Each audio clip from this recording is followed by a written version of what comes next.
Professor Delphy, Christine Delphy, I won't read out what you've received on your flyer, has been both an activist and a theorist, and in that sense personifies women's studies itself. She worked with 2 women's groups in France and was involved in several feminist campaigns.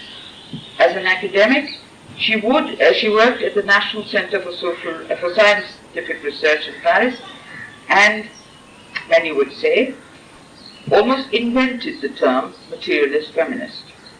With Simone de Beauvoir, she started and edited a feminist journal, roughly translated New Feminist Issues, in 1979, which she continues to edit and publish. What one does will always have an impact, whether as an activist or an academic, even when one is not aware of it. Christine figures in my own history, although she, until recently, was unaware of this. Her work made me see my own in such a different light that, as I told her, I blame her for my not having completed my PhD. Neelam, who is here, says that I'm always like a bad carpenter, looking for worrying about the tools. But when I was doing my own work, which was based within a very Marxist-Leninist context on the peasant economies, and I was using the household as a unit of analysis, it is Christine's work on the domestic mode of production that made me understand and realize that there was an enormous flaw in what I was doing, and that I had not in fact looked at the issue of women separately, and nor had I addressed the issue of the domestic mode of production. After that, I never got back to the work. That was in the early 1980s. We met again we met for the first time in 1996 in Brighton, and I was, of course, very keen to meet this woman who had led my life up the stream and actually upset my apple cart. But I was delighted at her sense of being, her sense of activism, her politics, and the way that she was able to weave theory into what she was doing as an activist and how she saw activism. I decided then that she must come to Pakistan.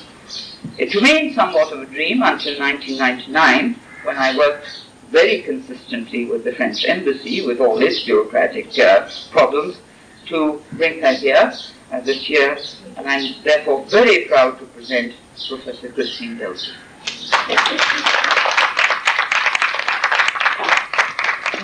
Hello, good afternoon. Thank you for being here. I want first, of course, to thank Professor Nigat Khan and the Institute of Women's Studies, Lahore, for bringing me over here.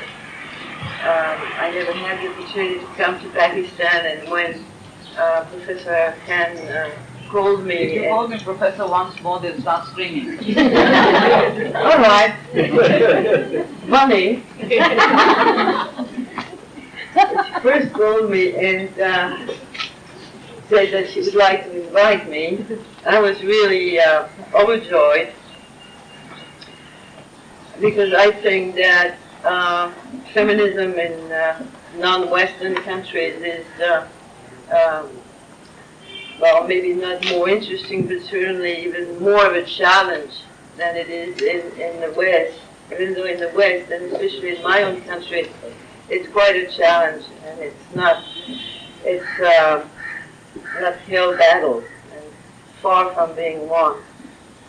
So today, I do not wish to talk about theory per se, nor about my own work, but to address the question of a transmission of the history of feminism, and by which I don't mean some disembodied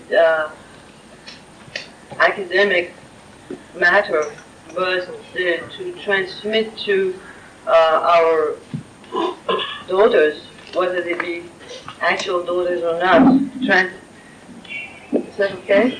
To the next generation, the memory of our struggles and the capacity to go on and to pick up from where we left instead of picking up the good fight, but from scratch. And of course, not knowing well other countries, I will tell you about what happened in France and what's happening in France, and I hope it will have some relevance to your own experience here, although I cannot be quite sure of it ahead of time. But you'll forgive me if I do not give a universal rendition of that question, and I'm not sure such a rendition exists. But when we started the second wave of the feminist movement in France in 1970, by the coming together of two small groups which had been working since '68 and did not know each other and didn't know whether there were other women who felt the same way throughout the country, since we could not break the barrier presented by the media. We couldn't get through to the media. When we finally met and formed the women's liberation movement in France, we dimly knew that there had been a previous feminist movement, but it was a very dim awareness. And moreover, the name under which the first wave feminists of the West, whether they be British, American, or French, or other, the way they were called at that time, they were called suffragettes, which was a very derogatory way of naming them. And they were portrayed as rather ridiculous women that one must laugh at, who had waged a senseless struggle, man-hating spinsters in petticoats, and that had their names, their individual names had been forgotten. The gains they had made for all women had been totally forgotten, and they were just the object of ridicule, and the name suffragettes had become a term of insult, and the term feminist too. And I told the participants in the seminar we had 2 days ago for 2 days and nights, when I was a teenager, and I would say something about the injustices that I could perceive, and the differences of treatment between girls and boys, and the things that I couldn't do. For example, my father would say, "Don't be a feminist," and I didn't know what it meant at the time. It must have been 12 or 14, and not knowing what it meant, but feeling that it was derogatory, I prefaced every one of my sentences from then on and for the next 10 years with, "I'm not a feminist, but," which unfortunately is something that we still hear again. Because what remains after everything else is forgotten is that it is something bad, something that you shouldn't be, something that no proper woman or girl should be. And so when we started that movement, we had only a dim awareness, as I said, of the previous struggles.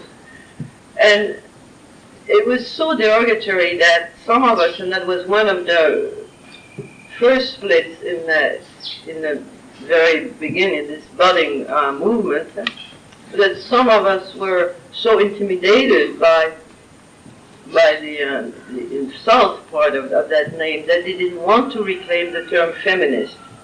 But we wanted to reclaim it. We wanted to establish some sort of continuity with what we felt, we sort of intuitively felt must have been something good, even though we knew nothing about it. Now, in the Western history books that you are taught at school, there is not one line on the first wave feminist movement, even though that movement was started in in the West in 1850, in the U.S. by the Declaration of Seneca Falls. There were feminist movements throughout Western Europe as soon as the 1880s, and that these movements went on till, let's say, at full speed till about 1916 or 17, at least in Western Europe, because the First World War really dealt a fatal blow to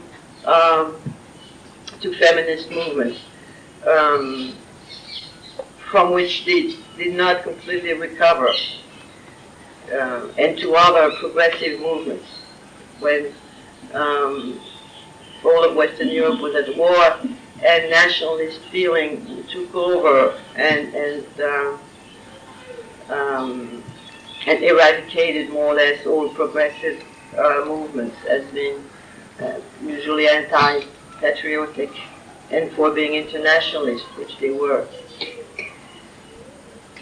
And some of these groups survived in a more or less, not underground way, but in a diminished capacity for the period between the two wars, and sort of survived themselves. But they were so, even though their names remained or they still had presidents, they were so inefficient and non-active that when we were young women and we decided to create a women's liberation movement, we had no contact with any of them, and we didn't even know, again, what their real history had been. In the first book that we produced then, which was a collection, a collective book, in 1970, I'm talking about France, of course, was called Women's Liberation, Year Zero. Year Zero. We were starting. We were the ones who were starting everything. History was beginning with us. Now, this, of course, we live to regret instead, because as the movement itself developed, and as in its wake, women's studies started developing as well, we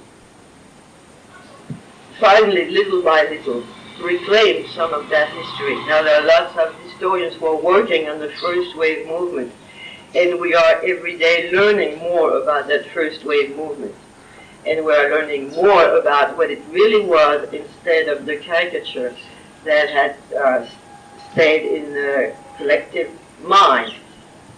But it's something that is frightening when you think of these thousands and thousands of women who struggled for 30, 40, 50 years between the end of the 19th century and the beginning of the 20th century, and who have been totally erased from official history, who do not appear either in history textbooks or in the wider history books, or wider or more specialized scholarly books on the history of the 19th and the 20th century. And it took the second wave of feminism to say again, yes, it existed, these women existed, these movements existed, they had a wide following, they had publications, they had journals, they had magazines, and they staged campaigns, and they gained this, and they gained that, and the other.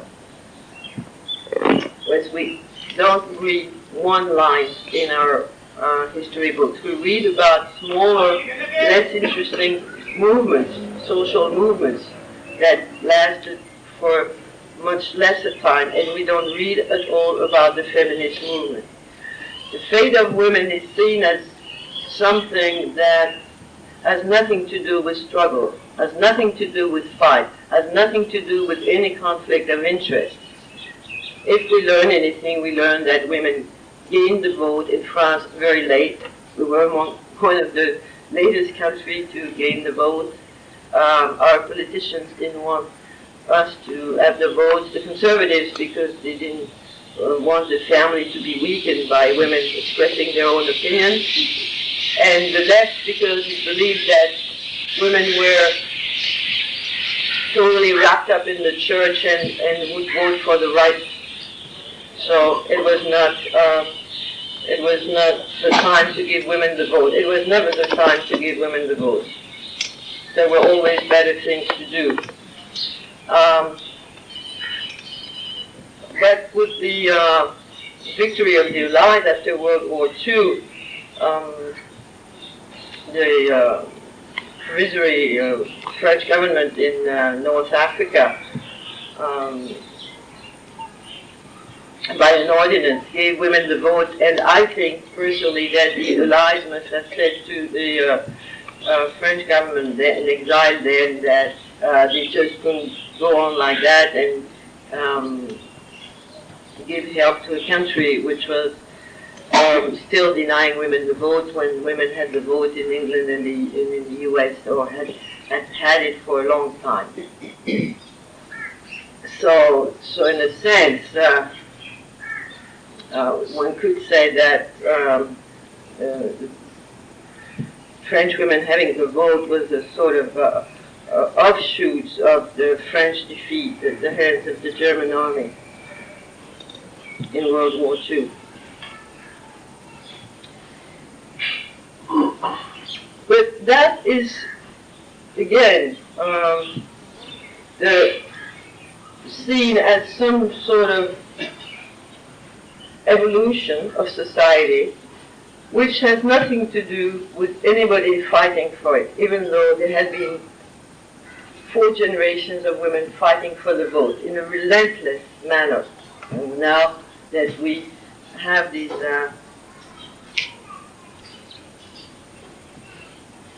we fortunately have a few feminist historians, and they rewrite the history of that period, especially between the 2 wars, and we see that groups, feminist groups, kept lobbying representatives and kept putting that issue, and that issue was put forward and discussed in French Parliament something like about 20 times in 25 years, so that means almost every year some politician would have to put the question, and it was always repelled very often at the level of the higher chamber, because we've got a bicameral system, but still the question was consistently put and put and put and put again.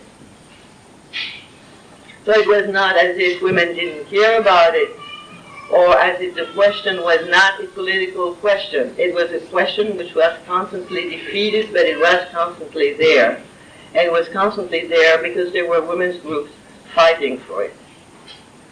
And that is just one example.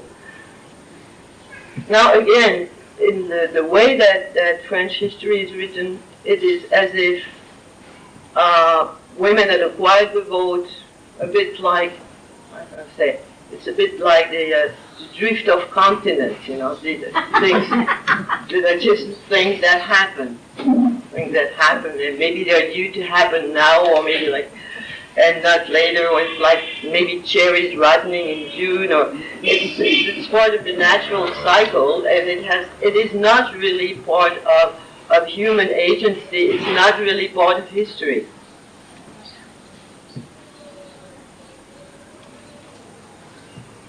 And there are no agents. There are no women fighting for it, and there were no men refusing to say yes to that law, extending the suffrage to women. Indeed, it's only in the last 3 years that it has appeared publicly. I mean, in dailies or in weeklies, that feminists do contest the word universal suffrage, as it has been used by everybody and his brother about the 1830 law, which granted, therefore, in the first half of the first century of the 19th century, which granted universal male suffrage. And people kept saying, universal suffrage was acquired in this country, in France, in 1830, and it's only in the last 2 or 3 years that our contestation of the fact that it was universal, has appeared publicly, even though we've been denouncing it for the last 30 years. And saying, no, it cannot be universal when half the population is denied the right to vote, is denied suffrage. So, I say we were totally ignorant of our own history. And why? Because it's as if there was a conspiracy of historians, of course, but more widely of society at large, to erase these struggles, erase feminists, turn them into objects of ridicule. And the consequence of that was that when we wrote Women's Liberation Year Zero, we were wrong, and at the same time we were right, because we were really starting from scratch. We did not benefit from the analysis of the first wave. We did not benefit from the gains, the intellectual gains that first wave had made. We benefited from the legal gains it could have made, but we certainly did not benefit from the intellectual and psychological gains. We did not benefit from knowing that we were really in a continuity, that we had a tradition, that we had something that we could stand against, something to give us strength. We were like, in fact, we were orphans of our own history.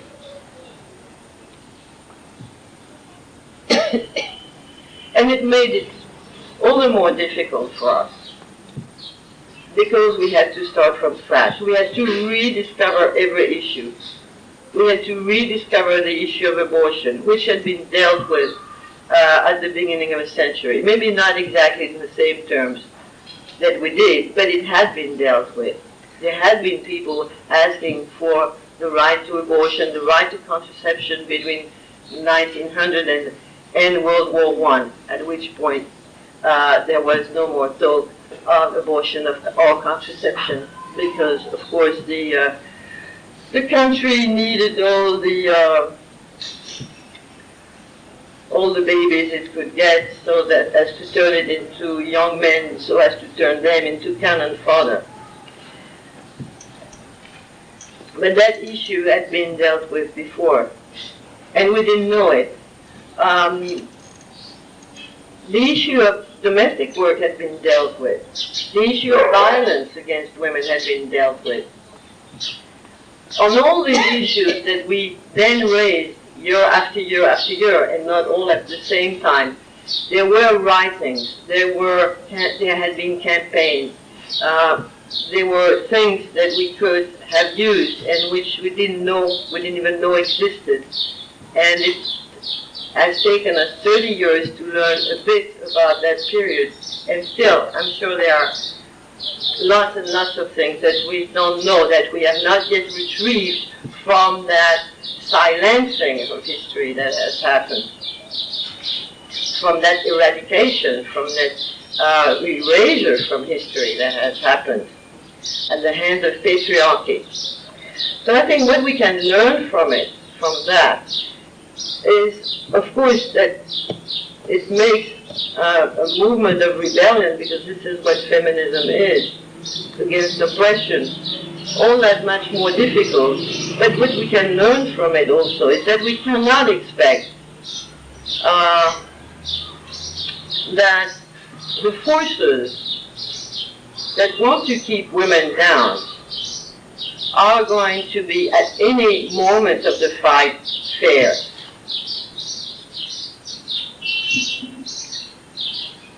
As you know, in love and war, everything is fair, and since between men and women it is love and war, everything is fair. So cannot expect that they will relent in any way in their opposition. And one of the ways, and a very important way, is to say that it did not happen.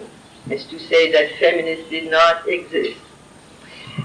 And I noticed that this goes on in all sorts of forms. For example, when one of the arguments that has been used a lot by patriarchs against women is, where are your writers, where are your painters, where are your sculptors, where are your artists, etc. Women cannot be geniuses, etc. When you look at the history of a particular period, you realize that women writers, women painters, women sculptors were known at the time. And strangely, they don't make it into history again. They made it in the little history of their time. And very often they had quite a recognition at the time. And then 20, 30, 50 years later, when the critics look at that period and form a canon which of course is not forever because it can change, but sort of take out of each period what they consider the cream of the crop, then it becomes 100% men. And the women artists are totally eradicated. So it happens at every level. The women agents of history in general, the same thing happens to them. In France, we give names of great men to our streets, and it's really great men. We've got streets that are full of men. Most of them, nobody can remember what they ever did. They were, I don't know, the mayor of some little town or something, but they lived forever. Whatever they did. Some of them have more streets and avenues than they can use in their graves, but never mind. And there's hardly a street named after a woman.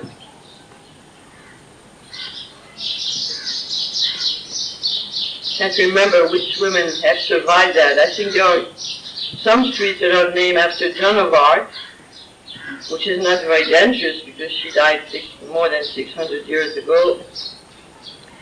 But there are no streets named after our great women writers. For example, there's not one street named after Simone de Beauvoir. And there's a campaign underway to have at least one street named after her, and that is resisted. The counter-proposition is that there should be a Sartre de Beauvoir street. So she will always be in the shadow of her mate.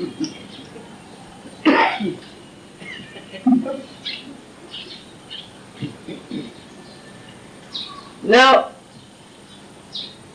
one could think that with the advent of the second wave, and if we are aware of that, it will not happen again. Well, and again, I'm talking only about France. It is happening again. In 1977, I was looking at a women's movement pamphlet about the abortion campaign. And this pamphlet, this leaflet that was distributed, was dating the pro-abortion campaign of 1972, when a bunch of doctors, both female and male, signed a manifesto saying that banning abortion was very dangerous to the health of women, that many women died of backstreet abortions, and that they themselves declared that they were in favor of the legalization of abortion for reasons of public health and for reasons of principle. That was a very good manifesto. But that manifesto did not start the campaign. It was itself a result of the feminist campaign started in 1970, started by our movement, started by ourselves.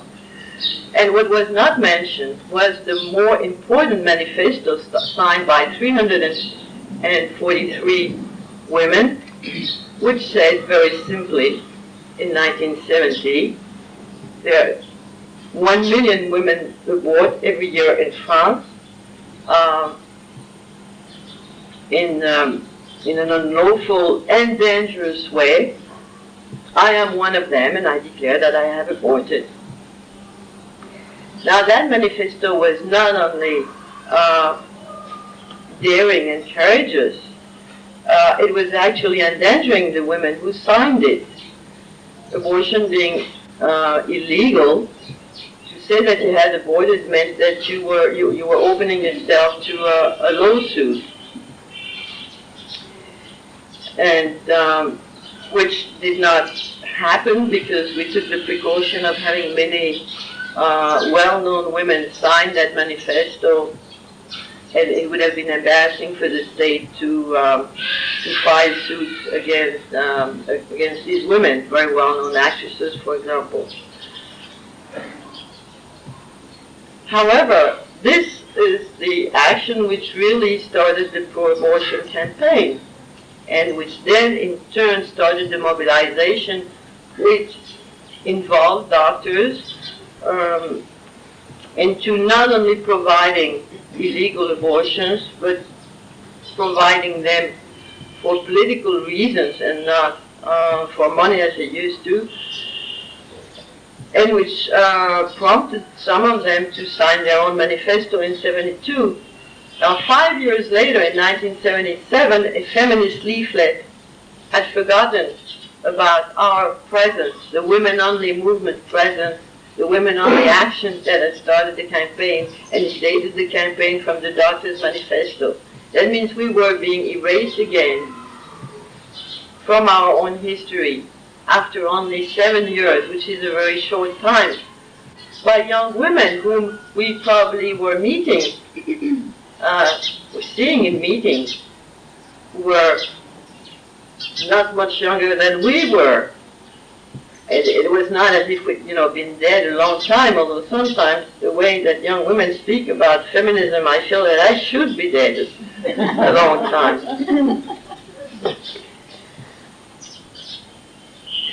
And this goes on happening. And now we can see, because it's happening right now, how the patriarchy proceeds. It proceeds by negating, not wanting to publish anything by the movement or to show the movement, and then by, if it talks about it, by ridiculing it or by saying that it existed and that it is over. For example, the French media, we never had access to the French media, and from 1970 to 1976. And all of a sudden there was, in one of our biggest dailies, Le Monde, an article which said that feminism was dead. So before it hadn't existed, and all of a sudden it was dead. It was the first time it was mentioned was to say that it was dead, that it was over. And since then, in writings about the '68 period, writings usually done by men, we see the feminist movement appearing in one of these very famous books about the '68 period and the '68 and its aftermath. Which was published about 15 years ago, that's when I first saw a ready-made expression appear about feminism. And that expression was feminism and its excesses. And then it became a coined phrase which everybody accepted without questioning. Nobody ever listed or even mentioned or gave any example of the excesses of feminism. Recently I had a student interviewing me, and she said, yes, she used that term also because then it became, in the media, feminism and its excesses, or in spite of its excesses, was necessary at that time. That is, around the 1970s, at a time when, according to their records, it did not exist. But then, 30 years later, they reckon it did exist at that time, although it no longer exists, since it died. But it was necessary in spite of its excesses. So since I had that student in front of me and she was a nice young woman, I said, you know, I've always been curious because I've been in the movement from the start, and if there were any excesses, I would be really interested in knowing about them, because I've never seen them. And she, of course, could not mention or list one excess. So we still don't know what the excesses are. We still have no idea what the excesses of feminism are. But we can get some idea, which is this sort of tale, this sort of myth that developed instead of history. I was reading a French weekly about a month ago, and it was mentioning feminism, and within 3 pages where it was mentioning actually the evolution of the relationships between men and women in French society in general. And in 2 pages there were 2 mentions. There were no mentions of actual feminist campaigns, but there were 2 mentions of burning brass. Now, burning brass, I understand, was attributed to the American movement, and from what I understand, never happened in the US either. Certainly never happened in France. But in that weekly, it was the only feminist action they could mention, burning brass, and it was mentioned twice. So of course when you keep repeating something, you know, and there's no counter version, in the end people think, well, if this is all I hear, and nobody said, and nobody protests, then it must be true. So this is how history is being written. It's being written by journalists, and then by, let's say, super journalists, and then serious historians will probably read the articles and base their history on what they read in their sources. Let's say, you know, a little time from now, when it'll become a fit subject for historians because it's old enough. They'll read the dailies and the weeklies of that period and say, yeah, well, from the accounts that we have from the press of that period, we see that feminists were a group which burned brass on a regular basis, weekly or daily. What for will never be said. It isn't mentioned what women would burn brass for, right? I mean, unless you are very cold, I don't see the point of burning a or several brass. But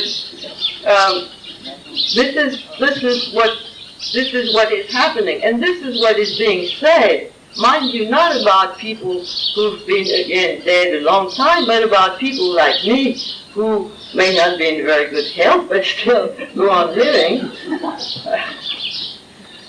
So, and this is what is being picked up by young feminists. Not that they wish us ill or that they are prejudiced against the women's liberation movement, but because this is the only thing they hear. So why should they doubt it? They have no reason to doubt that this is the truth, just like about the excesses or the bra burning or whatever. So that what we see is that there is this sort of very dubious, very, in fact, perverted movement of official history both negating the existence of feminism, then acknowledging a bit that it did exist, but at a time when it seemed safe to acknowledge it, and just to say that now it's dead, saying it was necessary not so much to really give it its due, that is, acknowledge that the gains of women have been made through feminism, but more in order to contrast the so-called past with the present and say it was necessary, the implication of it being that it is no longer necessary, which is the main message that we get. And this is what young women are buying. So what is the effect of all this now? And the effect of all this, the effect of the media, the power of the media on the present, on the way the present is written, because it's not only the past that gets written about, the present gets written about. the present gets written about, and the present is father to the written present is father to the and mother to the future written past, if you see what I mean. The histories that will be and history that will be written later. That the gains made by feminists are kept on the record. They are then attributed, like very often the law legalizing abortion is attributed now to the minister who presented it to Parliament. Now it happens that the minister who presented it in Parliament in 75 was a woman, a very nice woman, not particularly feminist, but she didn't present it to Parliament, and that particular government did not decide to put it on the agenda just because they were very liberal, but because there was such a harsh campaign, and because the law was being defied. The law was being defied to an extent that at some point the government said, we cannot keep on the books a law that keeps being broken in a very open fashion, because that is going to discredit the law in general. So we've got to change that law. We cannot apply it. We cannot put in jail all these people who perform abortions almost openly, because this is what they did. They would perform abortions openly and call the media to show them that the law was being broken. And in fact, they were defying the government to arrest them. And the government was not up to that challenge. So the government had to do something, and it had to change the law. And this is totally erased from the history of that period. Again, it's like the vote. The right to abortion was granted French women in 1975 through the goodwill of that particular government and of that particular minister. This is what happens. The agents, the actors of history are erased from history, but the gains are kept. And the gains are kept, what does it mean? It's not as if you kept only half of something. It totally perverts the meaning of it, because when you say that this gain, which is quite a gain, has happened without any intervention of feminists, without a struggle, you say that in fact, not only are you erasing these particular feminists, the ones that have made that gain from history, but what you are saying is that in general fighting is totally useless. It's pointless, because things will happen, gains will be made, there's an evolution, progress will happen. So it feeds into that mythology about progress which happens without anybody having to do anything, okay? Societies evolve, they evolve towards the better. Well, of course, we know better than that. Societies can evolve towards the worse. But sometimes we can just stay in the same place. But it feeds into that mythology of progress, which is such a convenient mythology for the ruling classes. You can stay quiet because your situation will get better, whether you do something or whether you don't do anything. And in fact, you'd better not do anything. You better not do anything so as not to impede the march of progress, which works by itself, because progress is some sort of spirit of God which walks on its own 2 feet and does not need you or me. So this is, in fact, so you see there are long-term implications of that. There are long-range ideological implications of that way of keeping the fact, keeping the laws that have been written on the books and erasing the actors. Because what it does is that it not only does this, but it creates a whole worldview which is terribly dangerous. It's a worldview which is in fact basically anti-democratic. It says that the people not only do not have to take their fate in their hands, but they do not need to take their fate in their hands, because, you know, their fate is for progress to, they will be taken care of by progress and not by themselves. And the immediate result of this for feminism in France is that it is very difficult for us to see the relay of our action by young feminists. In fact, we could say that we're missing 2 or 3 generations. There are a few young women now who are coming again, but it's become an obsession with us. Where are the young women? The last big demonstration we staged was on January 15th, and there were lots of old-timers like me, and each time we met each other, we said, well, hello. I was saying to Lucy, a polite thing in France to say when you meet someone you haven't seen for 15 years, they say, oh, I would have known you anyway, you haven't changed a bit. Lying through your teeth. And then the second thing we'd ask each other was, have you seen any young women? So that, yeah, I've spotted 3 over there.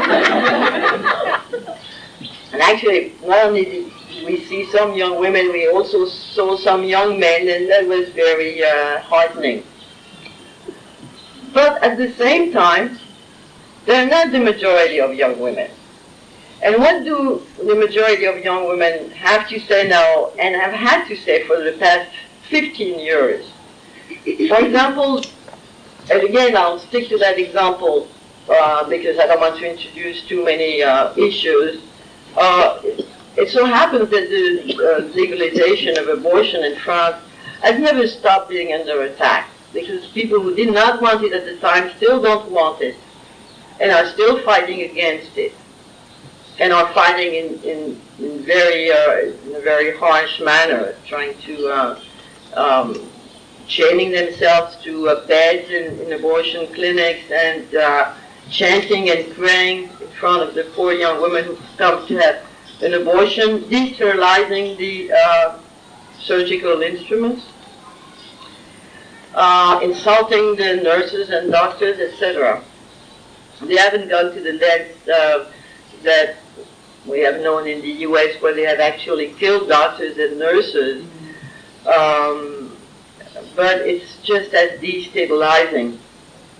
Actually, one hospital in Paris has had to close because its patients just would not come anymore. They couldn't take the risk of walking through the throngs of opponents who sing Catholic hymns in front of them on the street at the door of the clinic,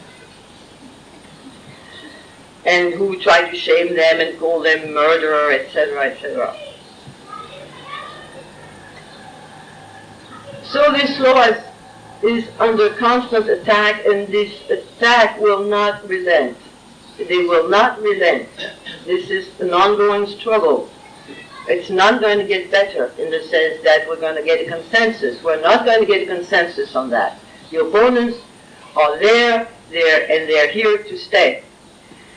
Now, who fights so that that law remains on the book, so that that law remains applied? Because also the application, what has happened is that with the opponents, what the state has done is in fact to not apply the law totally. That is, in fact, abortion has become more and more difficult for women. Even though it's a right, it is not treated as a right. In fact, the experience of women who want an abortion is that they have to go through such a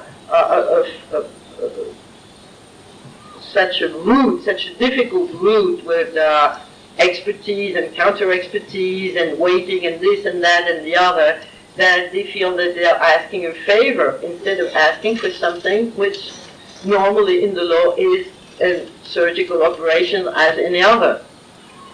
But it is not at all the case. And who is fighting so that the law is really enforced? Well, again, it's my generation. Now, what has happened is that the way the media have presented feminism, the way they've presented even its gains, they have presented it and go on presenting it as if the period in which abortion was illegal was so remote in the past that it doesn't concern our present generations.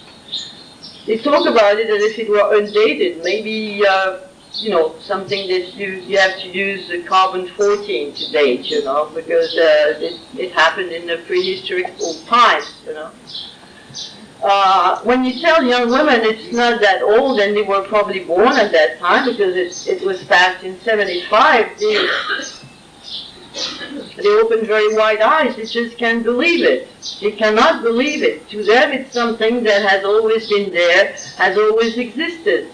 And they cannot imagine fighting for something that's always been there any more than you would fight for the right to have bakers in the street, because to them, it's on that order. It's the same order of things. It's something that is there.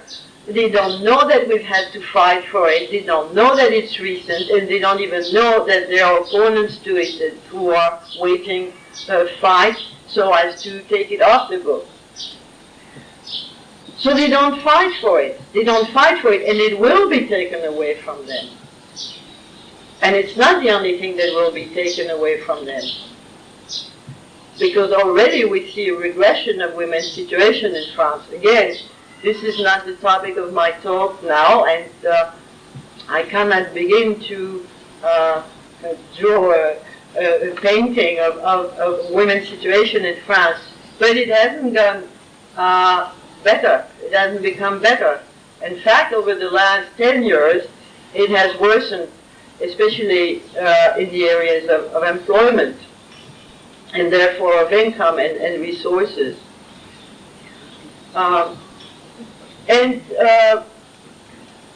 Young women do think, because of all this brainwashing of the media, that they have it made. Because the media keep repeating now that we have equality, which isn't true. And they believe it. They believe it, and not only do they believe that what they have is equality, which is not true, so that makes them accept the inequality and the injustice, because it's called equality, And, but also, it's a way to guilt trip them. That is, if they don't succeed at something, they think, well, it must be me. It must be me because I have equality. And if I don't make it, it's probably because I haven't worked enough, or I'm not good enough, or I'm not determined enough, etc. So that again, just as before the women's liberation movement, women live the injustice that is done to them in all areas as something of their own doing, as their own failure. Because they are told that there is no more discrimination. So, for example, if they don't get a position, they don't get a job, they don't get a promotion, they think, well, I wasn't good enough. And again, we have the same hullabaloo, and we have this, we can, and I can unfortunately hear the echo of my, of the sentence I was pronouncing when I was a teenager. I am not a feminist, but because you're not supposed to be a feminist. What's the point of being a feminist now that we have equality? Now that we have achieved it, that women have achieved everything that is that the state has granted them everything that their little hearts could desire. So you're not supposed to be a feminist. But when you say I'm not a feminist, well, that means maybe I see some things that aren't quite right, and which are not maybe my own doing. But I'm not a feminist. It's as if you were saying, I want to run that race, but before I run that race, I'm going to make sure that I cut off my hands and feet, so I don't go too fast. So they tie their own hands and cut off their own feet, and then they say they want to run that race, see? I'm not a feminist, but because how are you going to fight if you're not a feminist? If you're not for yourself, as the old Jewish proverb says, if I'm only for myself, it's wrong. But if I'm not for myself, who's going to be for myself? Well, women don't want to be for themselves. And the old stereotypes about, women are always afraid of being too selfish, because sometimes after they've cared for the babies, cared for the elders, done the cooking, the washing, gone to their jobs, come back, and done some more public relations for their husbands, sometimes we have 2 minutes in which they can relax, and of course we feel terribly selfish if they use these 2 minutes to brush their own teeth, what they can do with these. So women are always afraid that they are too selfish, which is a typically female trait, which of course is not biologically rooted. So they don't want to be feminist. And again, and just as when I was a teenager, or when I was a young woman, then before we created the movement, we did the same discourse, which is we've got to prove ourselves. We've got to prove ourselves. And it's very difficult to explain to these young women that women have kept proving themselves, have kept proving they could do this and they could do that, and that they should benefit from the generations of women who have given the proof, and they don't have to prove it any longer. That they are still, again, in that zero position, starting from scratch, as if no women had existed before, as if no women had ever shown that they were capable of, holding this position, driving that car, or piloting that plane. They always feel that they are the first ones and in the position to prove themselves. And then once they have proven themselves, maybe they can reap the benefits of it. But first they have to prove themselves, which is in total contradiction with the idea that now that we're equal, but the ideology doesn't care if it's contradictory. It doesn't matter if it's contradictory. And also, of course, they have a warped view of equality. It's as if get showing a young girl a pond, a young girl who's never been, who's ever always lived in the hinterland, and I kept showing her a pond and saying, "This is the sea," and she believed that's the sea. Why not? I mean, she's never seen the sea, so she'd believe that's the sea. So they show us a situation which is absolutely packed full with blatant inequality. Blatant inequality. If you just one example, women's pension is half that of men.